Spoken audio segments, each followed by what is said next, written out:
Sebelumnya kan Pak Jimmy nggak merasa sebagai orang yang terjatuh, orang yang gagal.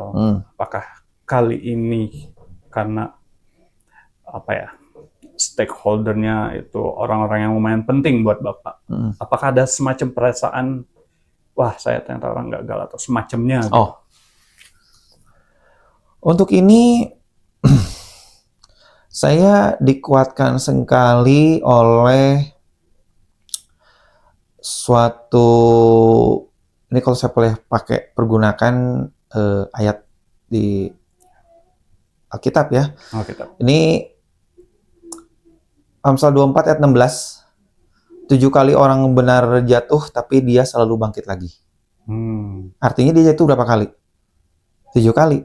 Bangunnya berapa kali? 8 kali. Jadi, keadaan kita ketika kita gagal itu tidak mendefinisikan kita sebenarnya. Selama kita masih mau bangun, mencoba, dan jadi lebih baik dari versi yang sebelumnya.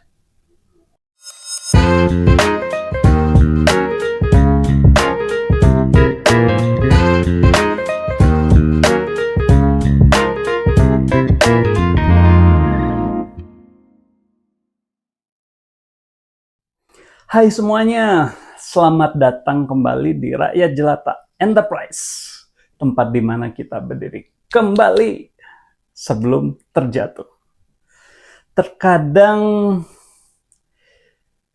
di dunia usaha kita mengalami kesusahan dan kita susah untuk berdiri kembali. Tapi ada yang jauh lebih parah, teman-teman. Kadang ada yang nggak berani memulai hanya karena takut untuk menghadapi masalah. Ide banyak tapi nggak mau dimulai. Ada ide, ada modal tapi nggak berani dimulai hanya karena takut terkena masalah. Di sini kita belajar untuk bagaimana sih caranya kita berdiri kembali.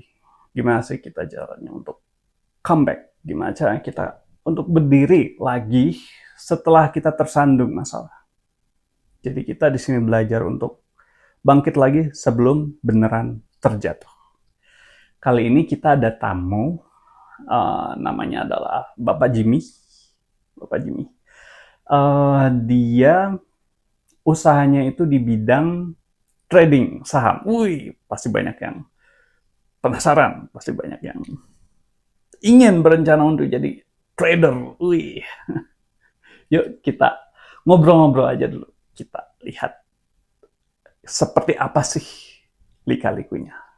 Selamat datang kembali. Selamat datang kembali. Terima kasih Pak Danang sudah mengundang saya kembali. Bapak Jimmy, selamat datang kembali. Dan ini kan memang pernah kita undang sebelumnya dan ngomongin mengenai privat. Mungkin audiens bisa cari-cari video yang sebelumnya. Dan kemudian sekarang kita akan membicarakan bisnis Pak Jimmy yang berbeda. Karena kita kan di Rakyat Jelata Enterprise kan kita berusaha menceritakan mereka yang selalu bangkit lagi, selalu jalan lagi gitu. Dan kalau boleh tahu, kan ini sebelumnya ada usaha dan ini memulai kembali. Kalau gitu kita langsung aja, gimana dengan latar belakang Anda dan juga bidang usaha yang baru ini, yang ini kan di trading kan. Mungkin bisa diceritakan dan di-share. Buat perkenalan lagi, nama saya Jimmy. Kuliah saya di bidang kesehatan, kedokteran sih. Dan saya tinggal di Bandung. Sama seperti yang sebelumnya, ini sebuah pekerjaan yang membutuhkan konsentrasi dan pengetahuan juga. Jadi saya merasa tertantang waktu itu untuk belajar tentang tipe pekerjaan yang seperti ini gitu. Jadi ini adalah sesuatu yang menantang, yang baru. Yes.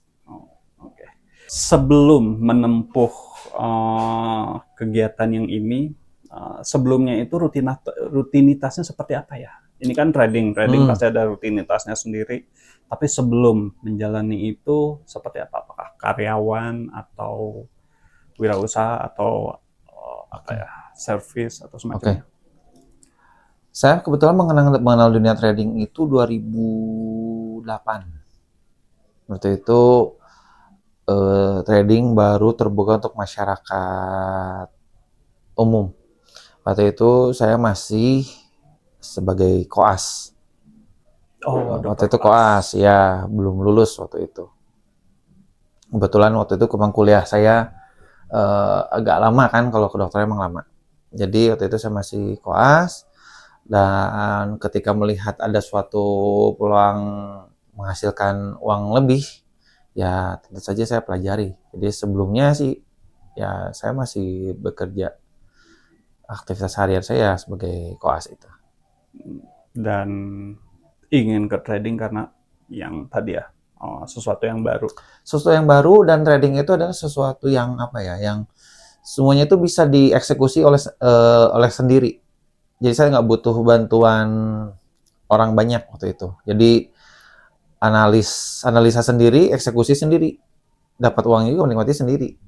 Waktu itu menarik sekali, dan saya bisa kerjain itu dimanapun, kapanpun. Dan itu cocok dengan sifat Bapak yang mungkin di episode sebelumnya menceritakan mengenai lone wolf gitu ya. Oke.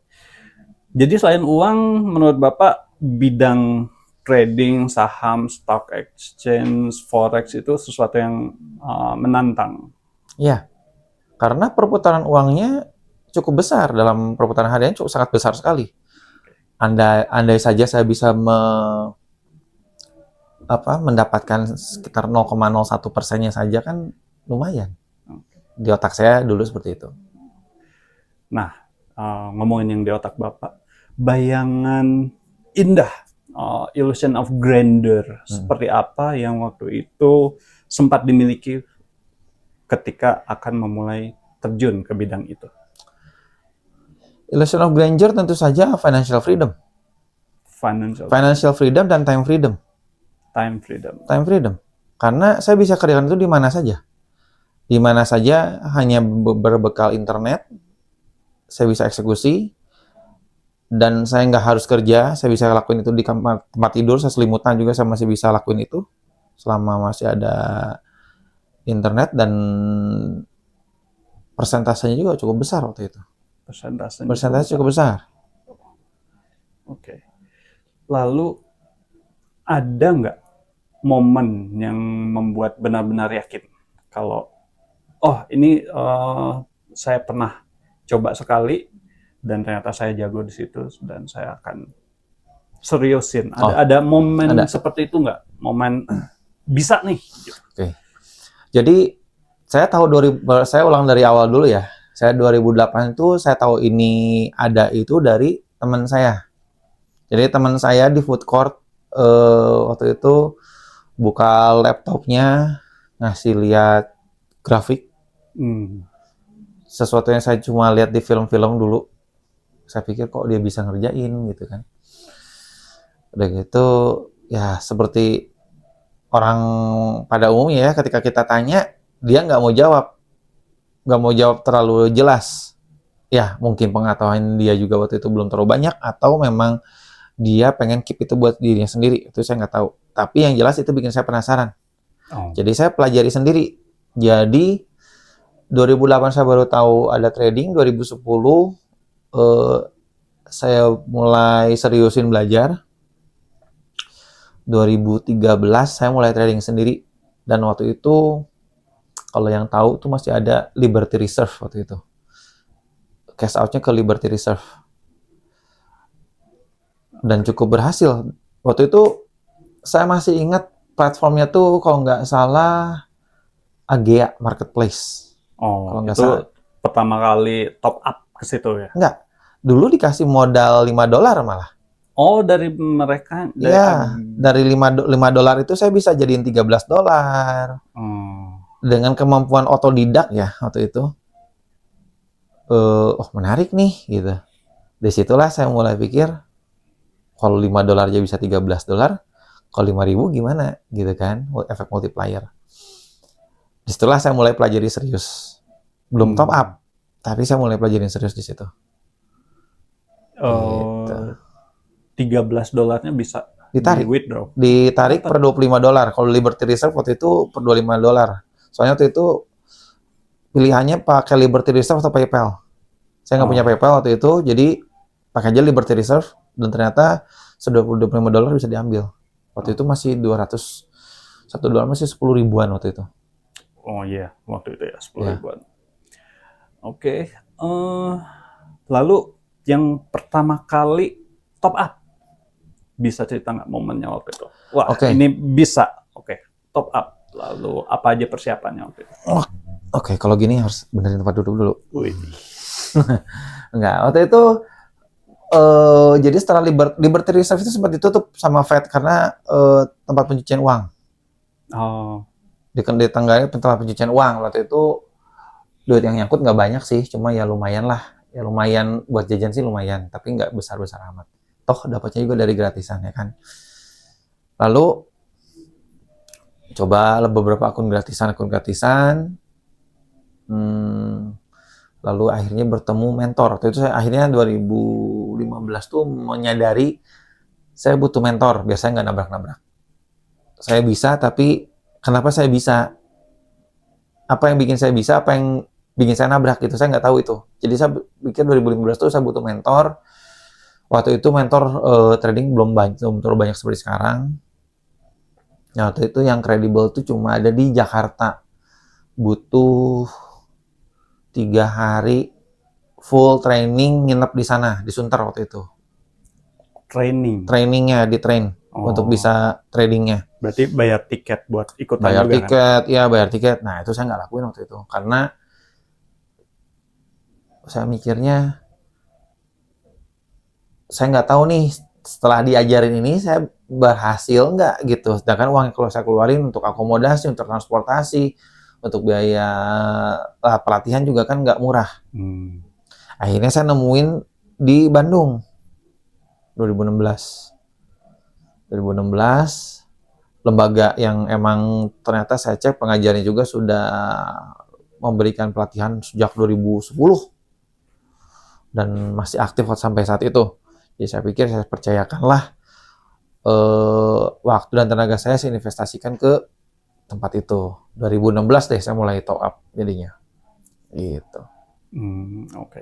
Lalu ada semacam investor pertama nggak? Kan trading itu kan yang kita sama-sama tahu kalau pasti kalau mainannya cuman $10, $100 kan bisa kita sendiri, tapi seperti Bapak Jimmy bilang tadi, persentasenya. Jadi kita pasti pakai kapital yang besar dan itu pasti butuh investor.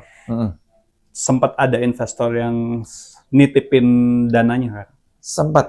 Sempat beberapa kali. Saya waktu itu gini, nah kebetulan begini soal tentang investor. Saya diajarin 2016 itu seperti ini. Kalau kamu bisa trading, kamu bisa gulung atau putar uang kamu sedemikian rupa sehingga kamu tidak butuh investor. Trading yang benar itu seperti itu. Kamu kerja buat diri sendiri. Karena ketika uang orang lain masuk dan kamu kendalikan dan terjadi apa-apa, itu akan jadi beban mental. Dulu saya diajarin seperti itu. Cuma karena waktu itu ya di awal-awal saya memang pakai uang sendiri, ya kan. Ketika berhasil, maka euforia saya terlihat oleh orang terdekat saya. Jadi mulailah dari pihak keluarga ada yang titip, dari pihak teman dekat ada yang titip. Dan ketika itu terjadi, ya efek multipliernya terasa. Tapi ya beban psikologisnya pun jadi terasa juga, gitu. Jadi lumayan welcoming ya orang-orang sekeliling. Tentu saja, karena kan melihat hasil. Dan mereka melihat, ketika mereka melihat hasil dan mereka juga melihat memproyeksikan hasil itu ke diri mereka sendiri. Itu kan yang terjadi. Oke. Lalu perubahan keseharian seperti apa ketika investor udah datang, ini duit orang, kita harus hati-hati, kita harus serius kan. Walaupun secara statistik trading itu kan returnnya biasanya marginnya kan 10%. Kan itu artinya jadi ada target 10% mesti saya dapat nih, dan otomatis kalau saya 10% kan orang lain juga 10%, artinya 20% kan. Itu kan pasti mungkin ada rutinitas, mungkin ada sistem tersendiri yang dilakukan, mungkin bisa share. Oke. Prioritas yang berbeda, yang berubah adalah waktu itu saya sering lihat chart, jadi terlebih sering lihat chart. Dan setelah saya tahu juga, sebenarnya sudah diperingatkan sebelumnya, jangan terlalu sering lihat chart. Tapi saya bandel waktu itu. Saya kurang disiplin, saya sering lihat chart, pengaruh ke psikologis, metode saya berubah. Jadi nggak berubah banyak, berubahnya sedikit demi sedikit. Berubah sedikit demi sedikit untuk tujuannya demi menjaga stabilitas income atau dana sebenarnya, dana investor. Kalau uang sendiri yang hilang kan nggak apa-apa. Mau orang lain hilang ini kan beban. Iya, udah kan? sempat menjanjikan angka juga waktu itu. Karena melihat, jadi waktu itu saya cukup tinggi, waktu itu juga di pelatihan saya salah satu murid baru yang dibangga-banggakan waktu itu, karena cukup besar return harian 10% itu bisa didapetin waktu cuma kurang dari sebulan, kadang cuma seminggu, kadang 3 jam doang udah dapat gitu. Jadi ya ketika melihat itu ya jadinya orang lain juga pengen punya standar yang sama. Kalau kamu bisa seperti itu, ya saya juga pengen lah seperti itu. 10% 20% lah. Gitu. Dan ternyata setelah diberikan beban sebesar itu, metode berubah. Metode berubah karena psikologis kita berubah. Kita jadi lebih defensif. Dan itu yang fatal. Oh, defensif justru. Jadinya defensif. Jadi bukan ofensif atau jadi reckless, bukan? Ada tahap recklessnya. Jadi gini, ketika kita defensif dan loss-nya tuh berturut-turut, ada yang istilahnya disebutnya revenge trading. Bertujuan untuk mengembalikan loss yang hilang. Dan ternyata secara psikologis itu salah. Itu kan lebih ke mental gambling kan? Jadinya mental gambling. Harusnya dilakukan adalah setelah loss berturut-turut itu diam dulu. Itu nggak saya lakukan. Karena saya dikasih, di otak saya harus memuaskan orang-orang terdekat saya. Oh iya, ada target. Ya. Angka rupiah yang harus dikembalikan. Ya, gitu. Dan akhirnya, seperti yang kita tahu, kalau kita di pasar uang yang kapitalisasinya sangat besar, dengan perputaran uang yang sangat besar, kita berubah seperti itu, tidak disiplin, itu hasilnya fatal. Oke.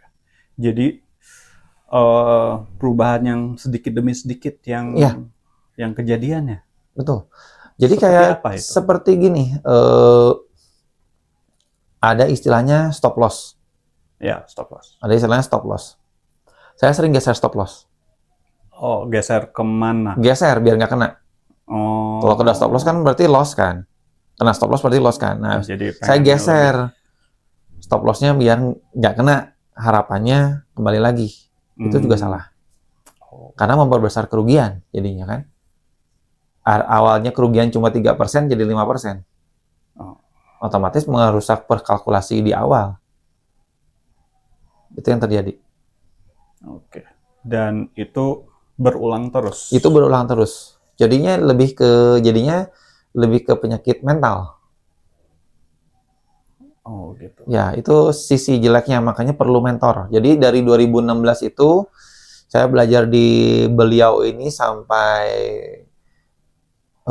masa-masa COVID. Sebenarnya saya sempat bolak-balik ya minta ditolong untuk dibantu. Sebenarnya saya lebih tepatnya tidak menemukan metode yang cocok dari beliau ini, jadi saya ganti mentor waktu itu. Saya ganti mentor di 2000, di waktu COVID juga waktu itu. 2021, 2022 sampai sekarang. Yang ya itulah hal yang sama yang saya pelajari tapi dengan pendekatan yang berbeda. Berarti ada beberapa mentor ya. Dari mentor-mentor Anda ada semacam mungkin kritik atau semacam mungkin komplain atau mungkin bahkan warning gitu, hati-hati jangan, atau Ada. coba share. Beberapa ya itu jangan terlalu sering lihat chart, jangan geser stop loss gitu, disiplin. Semuanya itu sebenarnya rutin ke disiplin. Disiplin. Itu yang waktu itu saya kurang.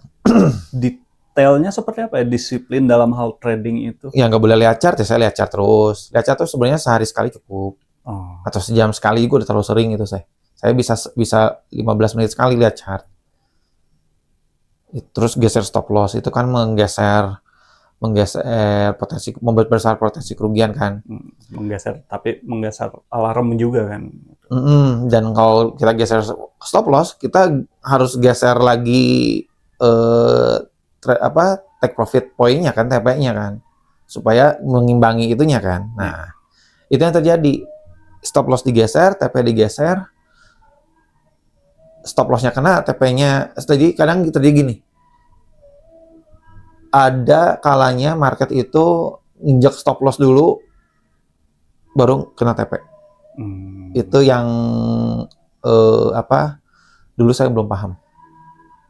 Karena ada angka-angka psikologis di pasar yang cuma bankir-bankir yang tahu, lembaga keuangan besar yang tahu, dan mereka bisa lihat titik stop loss paling banyak tuh di mana. Mereka hajar ke situ dulu, gain capital, baru kembali ke tujuan asal. Ada semacam rebound-nya. Ada rebound-nya, dan emang ada brokernya. Iya ya, broker yang bisa. Broker tahu. Mungkin nggak hanya melihat, tapi juga mungkin bahkan cukup kuat buat semacam mengendalikan. Betul. Jadi itu bukan tinfoil hat, konspirasi atau apa gitu, emang broker ada yang bisa. Broker ada, dealer ada. Oke. Wah. Udah tingkat atas ya berarti ya. Ya, ini yang baru saya pelajari di 4 tahun terakhir ini, 3 tahun terakhir ini.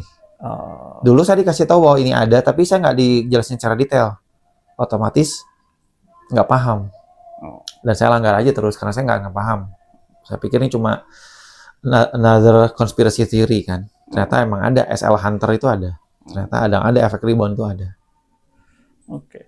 Ini tradingnya kalau boleh tahu lebih detailnya itu trading stock, forex atau IPO gitu atau semacam? IPO sama stok tuh mirip. Kalau IPO kan ngejar stok yang saham yang baru launching, ya kan? Saya nggak terlalu, kalau tipenya beda sih. Kalau saham itu kan ada yang paling aman tuh yang blue chip. Yang bisa di trading tuh saham gorengan, saham murah-murah yang perusahaannya kita nggak tahu apaan. Yang itu. Ya, saya nggak terlalu tertarik di situ. Kalau saham saya biasanya masukin uang buat nabung aja, karena kan gainnya lebih besar daripada emas ya. Daripada bank justru. Targetnya deposito, bunga deposito targetnya. Bahkan nggak lebih tinggi dari emas. Kalau gitu ngapain? Bunga nggak gini. Kalau bunga deposito kan rata-rata 8% sampai 10% per tahun. Kalau growth sahamnya bisa lebih dari itu, ya masukin aja ke situ. Kalau forex, saya tradingnya di forex sama di gold waktu itu. Di gold? Berarti goldnya digital. Goldnya digital, ya. Bukan pegangan. Gitu. Bukan. Karena ini trader, bukan investor. Ya. Okay. Dulu karena sempat nge-trade. Betul. Dulu sempat juga istilahnya menabung emas. Dulu sempat ada tren menabung emas kan 2016-an gitu. Sempat coba juga itu. Tapi masih ada emas. Kurang liquid. Tentu saja tidak. Siapa tahu. Ya. Kalau soalnya kalau gold lebih enak, perkembangannya lebih cepat. Paling cepat dari antara semua ini. Itu forex. Tadi bercerita tentang sedikit-sedikit ada perubahan. Terus pasti ada semacam titik puncaknya, titik yang membuat semuanya jadi berbeda, ada titik mungkin bukan titik akhir, tapi yang membuat benar-benar kacau atau semacamnya kerugian yang besar. Ya, itu ada tentu ada. Ketika saya menghabiskan semua dana titipan dari orang-orang terdekat. Itu kejadian ke Anda. Kecewa sekali, kecewa ke diri sendiri, kecewa ke orang-orang yang hubungannya dekat, apa gini kan, keluarga dan teman dekat ya. Meskipun sebenarnya beberapa dari mereka kan titipnya nggak banyak ya, tapi tetap aja money is money. Responsibility-nya ada di dalam situ. Yang saya hilangkan bukan cuma uang, tapi trust. Ya. Beberapa dari mereka tetap temenan sampai sekarang, tapi sebagian dari mereka berubah. Itu ya berubah setelah mereka mengalami kerugian. Itu pelajaran berharga sekali. Titik baliknya di situ. Itulah saya pikir, nggak bisa kayak gini terus. Pola ini harus berubah. Emosi Anda waktu itu seperti apa? Ya kecewa, tentu saja kecewa. Kecewa, sedih, marah, tapi mostly kecewa sih. Menurut Anda waktu itu akar masalahnya di mana? Kan udah terbukti sebelumnya Anda bagus, terus kemudian ada masalah, terus apakah itu menurut Anda internal atau justru eksternal? Karena stok kan saham itu juga ada faktor eksternal. Ya. Menurut Anda apakah itu internal, ini gara-gara gue, atau eksternal, ini di luar kendali gue? Seperti apa waktu itu? 90% internal. Internal. 10% itu dari broker, kadang dia delay, ketika dieksekusi delay, yaitu masalah sepele lah. Tapi 90% internal, disiplin sama lack of money management waktu itu. Lack of money management. Ketika geser, saya bilang di awal kan, ketika geser SL, TP geser. SOP kita yang di awal udah pakem, jadinya berubah. Kita punya SOP baru jadinya. Itu yang jadinya bakal bikin kacau. Jadi nggak memakai SOP yang kalau udah kena ya kena aja udah gitu. Kalau emang harus berhenti dulu aja gitu. Dan itu harus saya lakukan dulu. Oke. Lalu jika trading Anda ini adalah diibaratkan sebagai mobil yang mogok, bagian apa yang menurut Anda rusak? Supirnya, bukan mobilnya yang rusak. Kendaraannya tetap bagus, bukan. Kendaraannya bagus. Banyak persentase orang yang berhasil di bidang ini cukup banyak. Tapi seringkali kegagalan itu terjadi bukan di kendaraannya, tapi di pengendaranya. Saya salah satu dari pengendara yang waktu itu gagal. Oke. Sebentar, stop dulu. Ini kedengeran nggak? Oke. Kemudian asumsi dasar apa yang awalnya dipegang teguh tadinya, yang kemudian ternyata beda dengan di lapangan? Ternyata beda banget nih.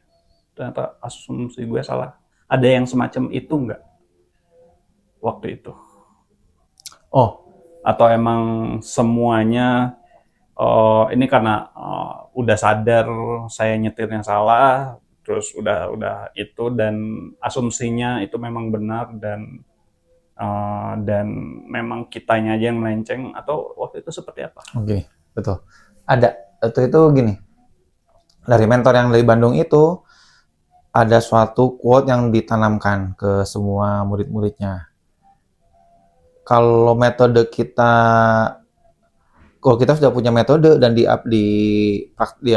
dipraktekkan di market live, dan ternyata metode kita nggak berhasil, bukan metode kita yang salah, marketnya yang salah. Itu ditanamkan cukup sering. Tujuannya mungkin adalah kenapa beliau seperti itu, supaya kita nggak ganti-ganti metode. Tapi itulah salah satu penyebabnya kenapa saya pindah nggak ke beliau lagi, karena sebenarnya tuh market tuh nggak pernah salah. Kita hanya trader yang istilahnya itu kita hanya mengendarai ombak aja. Apapun ombaknya kita harus bisa menyesuaikan. Betul, kita nggak usah ganti-ganti metode, tapi kalau dengan prinsip yang dulu diajarkan itu membuat saya selalu ngotot. Oh, marketnya salah nih, gitu. Kan saya diajarin begitu, market salah nih. Saya coba lagi lah nanti, gitu. Bolak-balik dengan metode yang sama, harusnya disesuaikan, dikalibrasi. Jadi bukan metodenya diganti 100%, tapi dikalibrasi, disesuaikan. Karena gini, market itu nggak pernah plek-plek sama. Ada istilahnya itu random walk theory atau chaos theory di market itu. Bentuknya akan mungkin mirip, tapi nggak akan 100% sama persis berulang. Candle ini mungkin ada istilahnya tuh reversal candle ya, selalu ada reversal candle, betul. Tapi apakah reversal candle itu akan selalu jadi tanda pembalikan arah? Nggak selalu. Kadang ngebalik, bisa ngebalik. Itu salah satu contohnya. Jadi ada yang harus diperbaiki, ada selain selain metode-metode juga tentu saja seperti yang sempat dijelaskan sebelumnya, kita harus adaptif dengan keadaan. Jangan konstan.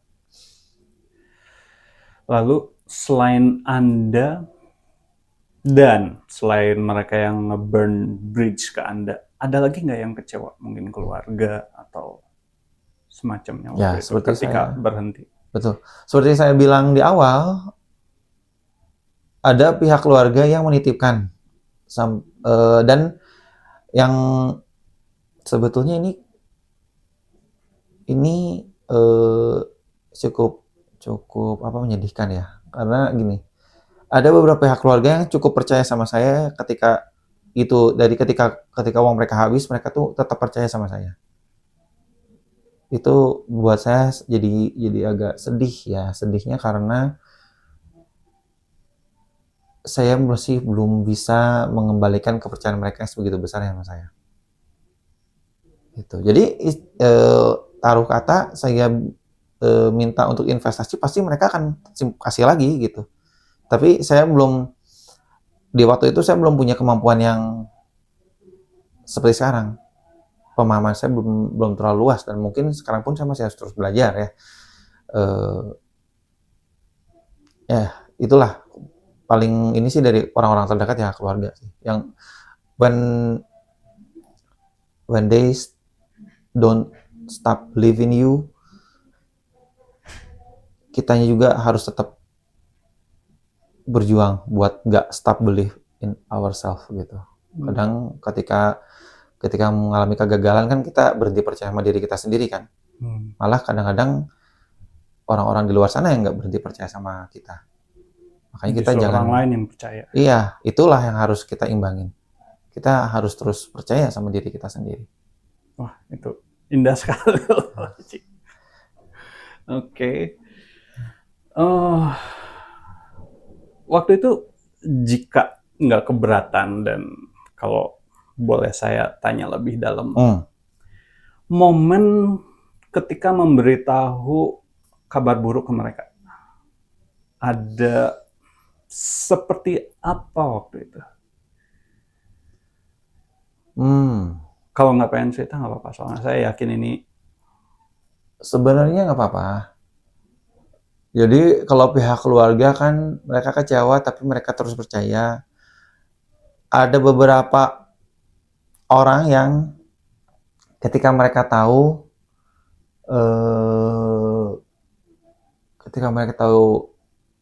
investasinya gagal, itu mempengaruhi hubungan saya nggak sama orangnya aja, tapi justru sama keluarganya juga. Skalanya jadi besar. Gitu. Pemahaman-pemahaman yang keliru, mungkin yang saya sampaikan ke rekan saya A, mungkin yang disampaikan dari rekan saya ke keluarganya mungkin Plus A minor mungkin A atau minor. A7 gitu. Nggak persis A. Jadi ketika suatu hal yang buruk terjadi itu skalanya jadi dia lebih besar. Dan ya itu kita sebaiknya sebagai trader cukup kelola uang sendiri saja. Kalau belum punya kemampuan yang cukup baik, kalaupun punya kemampuan yang cukup baik, hindari mengizinkan investasi terjadi tanpa ada legalitas. Karena bakal dianggap kita menghilangkan uang mereka gitu. Jadi kita berhutang dan kita punya kewajiban untuk mengembalikan.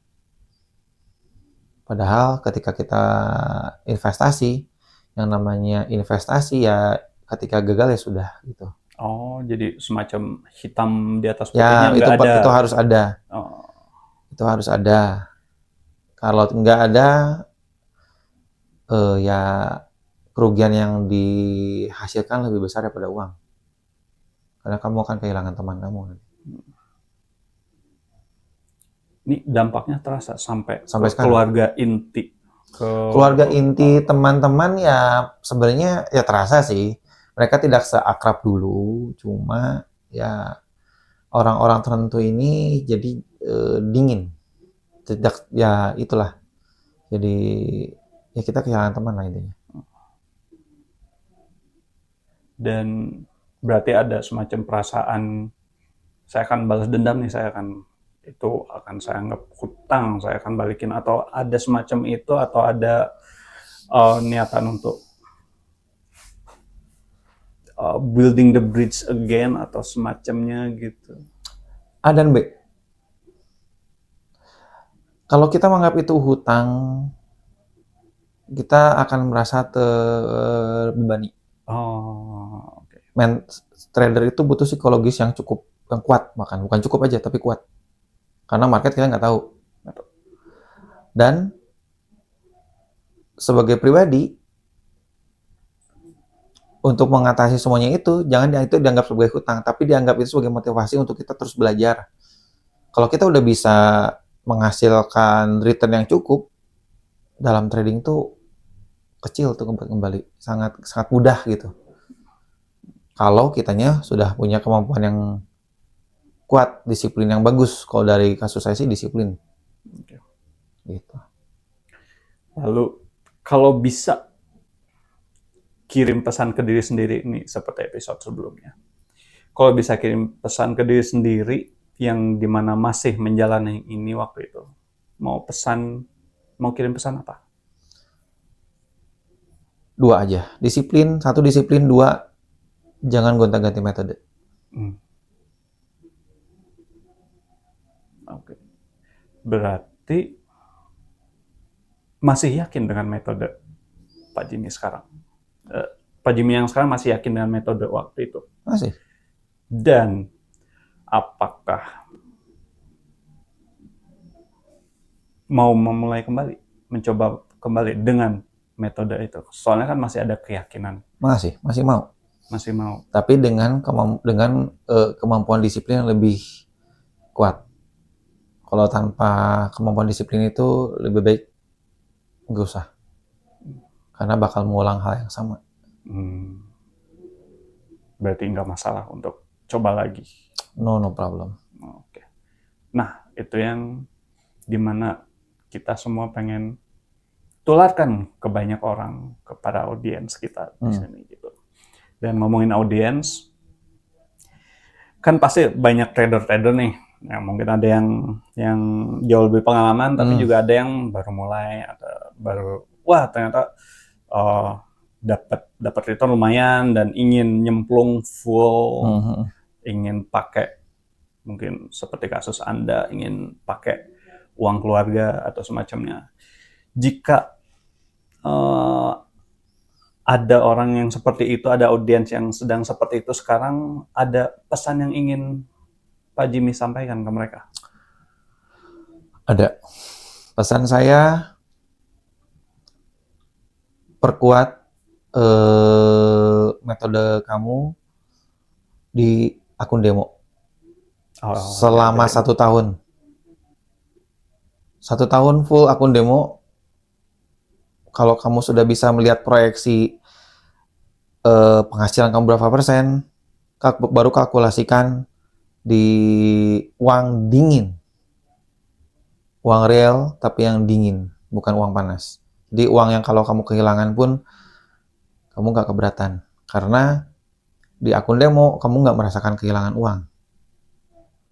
Ketika kamu coba nyemplung pakai uang sebenarnya, usahakan efek psikologis yang sama kamu rasakan juga di akun real dengan menggunakan uang dingin. Disiplin di akun demo setahun. Kalau gagal, nggak usah coba pakai uang real. Karena di sini tujuannya adalah efek psikologisnya. Lebih ke efek psikologis. Karena efek psikologis itu yang membuat metodenya berbeda. Betul. Oke, berarti nggak masalah jika waktu itu misalkan semua orang yang Jimmy kenal ngumpulin uang lagi dan percaya lagi dan bakal mulai lagi, Pak Jimmy juga nggak masalah untuk memulai lagi kan berarti kan? Saya tidak masalah untuk memulai lagi, tapi saya nggak akan mau dititipin uang lagi. Oh, berarti ada sebuah prinsip baru nih Ya, di Pak Jimmy. ya, lebih baik saya ajarkan mereka cara mencari ikan atau cara tradingnya. Mereka kelola sendiri, karena itu jauh lebih baik daripada menitipkan uang ke trader. Jika ingin mencoba seperti itu, lebih baik coba kendaraan yang lebih aman seperti reksadana atau obligasi. Jangan di trading. Oke. Dan kalau boleh, ini pribadi aja ya, di luar pertanyaan yang biasa di corporation. Jika saya bandingkan dengan emas, saya tinggal taruh emas dan trading, lebih baik mana? Kalau ngomongin kapitalisasi, tentu saja lebih baik trading. Karena 2011 itu saya masih ingat emas itu cuma 100.000 segram gitu ya. 10 gram itu 1 jutaan. Kalau sekarang 1 gram udah berapa? Udah 2 juta lebih. Ya. Tapi itu 2011 sampai 2026, itu 15 tahun. Return yang lebih besar dengan term waktu yang lebih pendek bisa kita dapatkan kalau kita trading di pasar digital. Tapi sekarang emas fisik lebih susah dicari. Beda sama zaman dulu. Emas fisik sekarang langka. Bahkan ada berita bahwa di perusahaan emas Indonesia sendiri yang kita cukup tahu namanya, nggak 100%, ada beberapa yang diakal-akalin justru. Ya, ada kejadian. Ya, ada kejadian, sempat ada kejadian. Jadi ya, sesuaikanlah dengan keadaan saat ini. Oke. Dan berhati-hatilah. Oke. Dan sekarang kembali lagi ke yang itu, buat selingan aja sih, biar nggak terlalu berat.